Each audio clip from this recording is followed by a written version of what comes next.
Nah, kali ini aku sekarang mengundang seorang ABG atau remaja ya?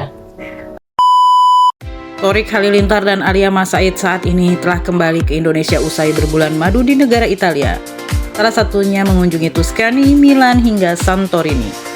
Pasangan muda-mudi yang tengah berbahagia ini tiba di tanah air pada Selasa 13 Agustus 2024. Kedatangan mereka pun disambut cukup meriah oleh para karyawan di bandara. Jemputan. Sepulang dari bulan madu, Alia dan Thorik ternyata juga disambut oleh keluarga Maya Estianty dan Irwan Musri sekaligus memberikan kado pernikahan mereka. Dari banyaknya kado-kado mahal yang mereka terima, ada satu yang cukup menarik perhatian netizen, yaitu hadiah pernikahan dari pasangan Maya Estianty dan Irwan Musri. Suami istri kaya raya tersebut memberikan hadiah berupa jam tangan mewah dengan merek Longines. Longines sendiri merupakan salah satu brand jam tangan yang banyak digunakan para old money. Harganya pun tidak kaleng-kaleng. Ibunda Al, El, dan Dul itu juga memberikan sepucuk surat untuk pasutri ini bertuliskan To Alia dan Thorik. Dalam foto yang diunggah oleh Alia terdapat dua kotak hitam.